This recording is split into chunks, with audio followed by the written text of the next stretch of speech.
All right, so Massachusetts is getting involved in real estate. They're changing the rules of real estate, amongst other things. So just a few days ago, it was the 15th or the day after the 15th or whatever. What they did was every single buyer, you guys, if you're a buyer that's in the marketplace right now, you have the explicit right to hire an inspector, even after an offer has been fully executed.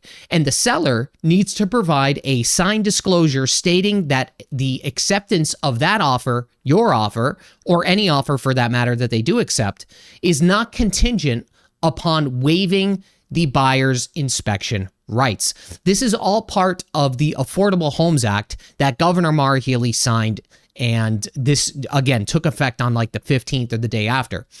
And the pitch is simple enough, okay? They want to protect buyers from risk, okay? They're trying to eliminate risk.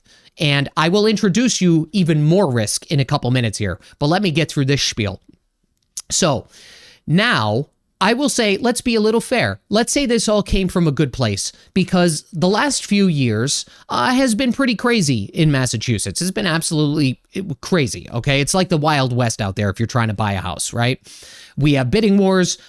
You can't even find a spot to park on the street to go to an open house, let alone stand on the sidewalk for some open houses for that matter. It's absolutely crazy, right? And buyers are tossing out every single safeguard they can just to compete the market.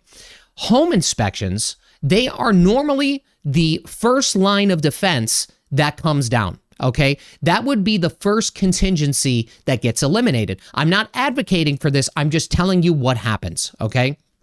And I understand the rules, guys, okay?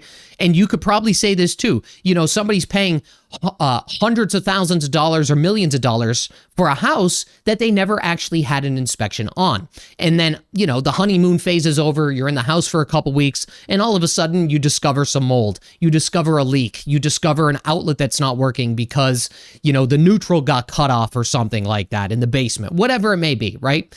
So the state basically stepped in and said, enough is enough. Buyers deserve to know what they're buying. And in theory, and I guess on paper, that does make some sense.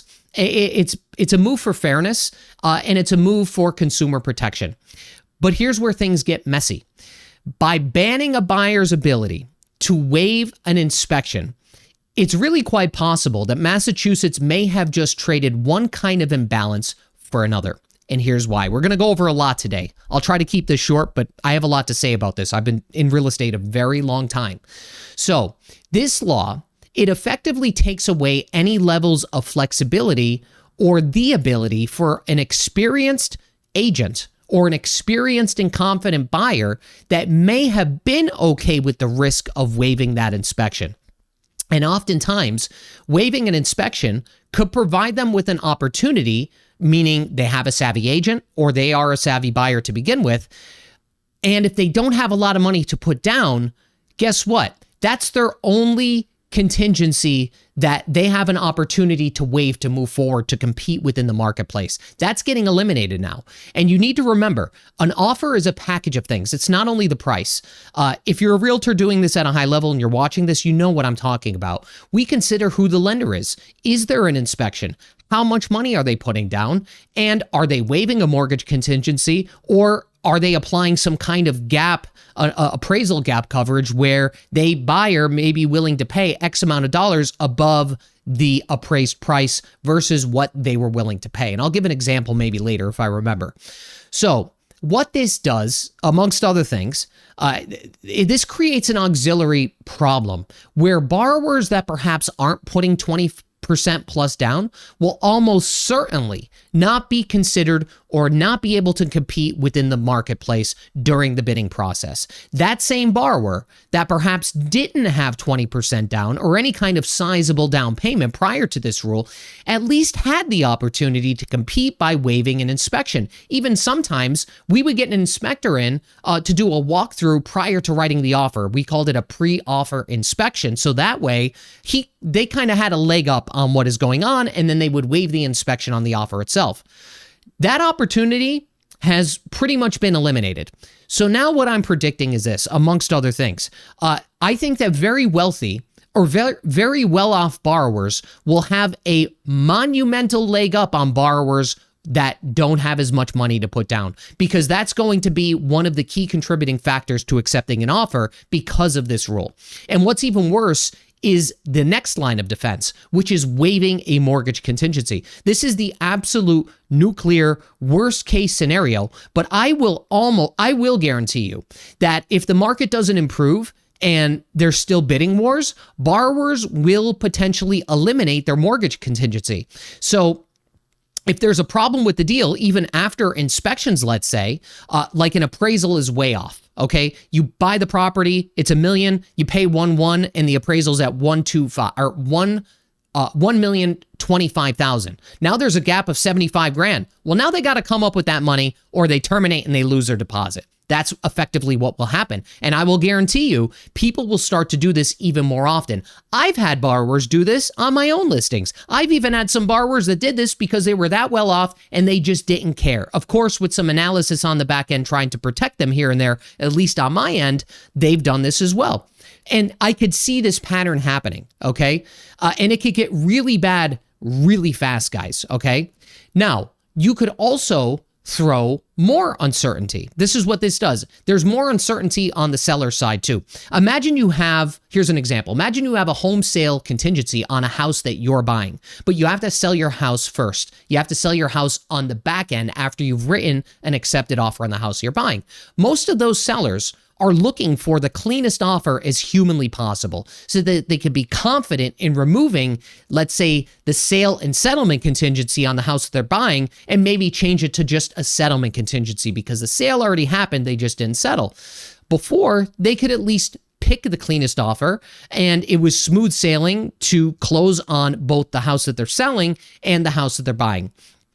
Now, they're guaranteed at least one round of nitpicking, the inspection, and potential renegotiations, which leads to another potential side effect. If the seller knows that this is coming, meaning that they know there will be an inspection, which obviously there may be, there may not be. The buyer has the right to either do it after the offer is accepted or not. Guess what could happen? And it will happen, okay? Let's be fair.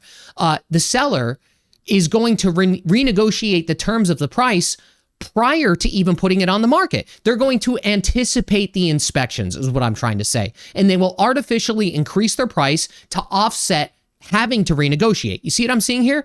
And if you don't think this will happen, just think about what happens in a buyer's market. When buyers have an opportunity to negotiate on the sale price of a house, sellers already are in anticipation of having to negotiate.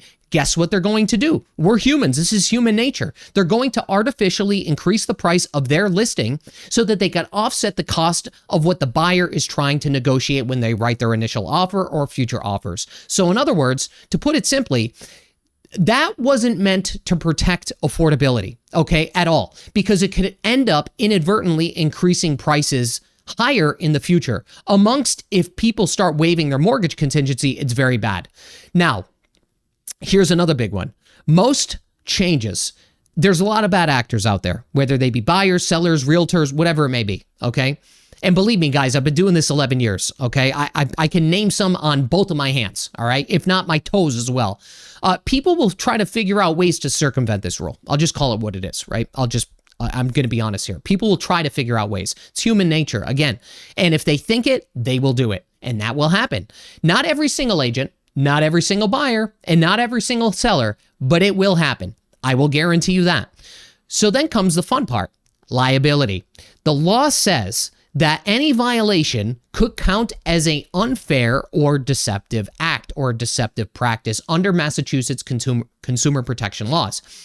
It sounds righteous until you realize how subjective pressure really is. What if a seller just says, we would prefer a clean offer or something like that? What if a buyer decides later, even after the deal closes, that they felt pressured in some way, manner, or form, even if they didn't, even if they suddenly signed off voluntarily, suddenly agents are on edge, the seller's on edge, lawyers get involved, and a small misunderstanding could start looking like a court case. Okay.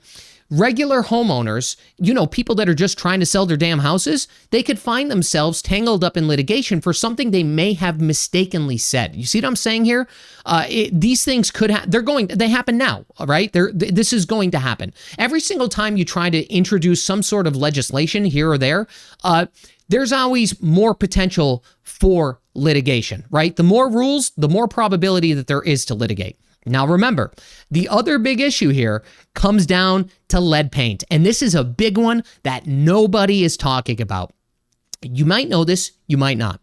So if lead paint is elected during the inspection process for a home for sale in Massachusetts, the results just don't disappear into a drawer somewhere. They have to be disclosed under both federal EPA rules and Massachusetts lead laws, okay? So once a lead test or a risk assessment is performed, whoever ordered it, and obviously it's usually the buyer, they have to share those results with the seller. And if the findings are positive, guess what?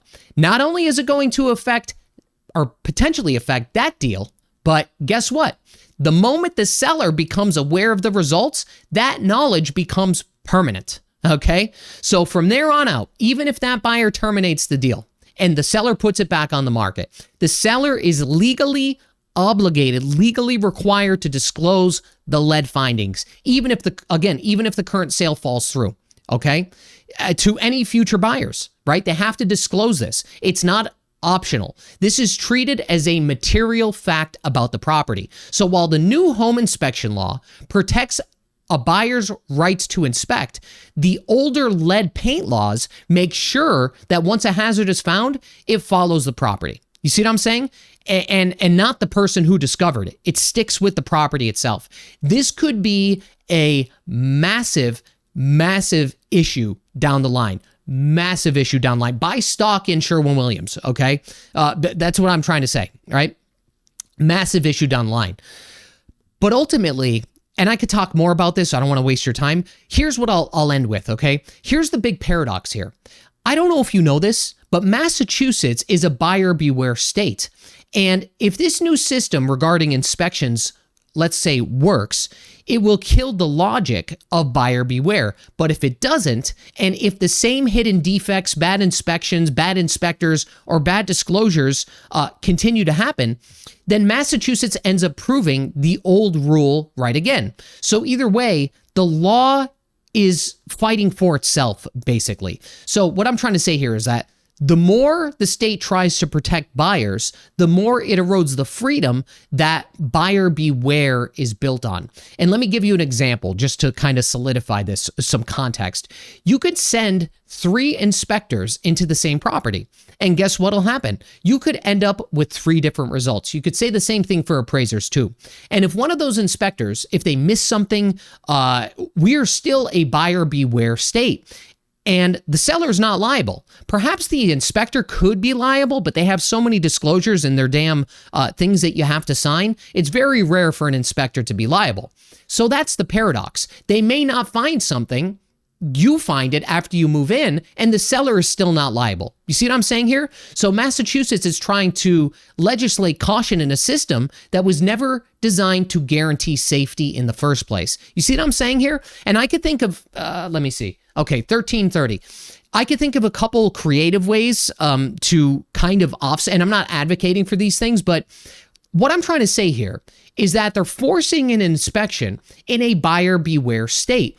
I don't understand why they didn't start with a disclosure state. So there's other states that we sell in. We have five or six different states that our agents sell in. And a lot of these states are disclosure states, meaning the seller has to fill out a seller's property disclosure. And a buyer has to also sign that. We have them here, but they're not mandatory in Massachusetts. But what it does is it lets the buyer know what the seller knows or what the seller doesn't know on the property. And if, like, let's say the seller put an addition on and something happened with the addition, you check public records, you see the addition, and they didn't mark this in the disclosure form, well, guess what happens? The seller is ultimately liable. And sometimes an inspection is not enough to discover everything, guys. Let's just call it what it is. Unless you have your home inspector, HVAC, plumber, electrician, structural engineer, like all these things. And of course, this never frickin' happens, guys, right? Nobody is paying for all of these things. Almost never. Okay. I've had this happen like once in like 500 sales or something like that. You're not hiring all these different companies to do all these different things, right?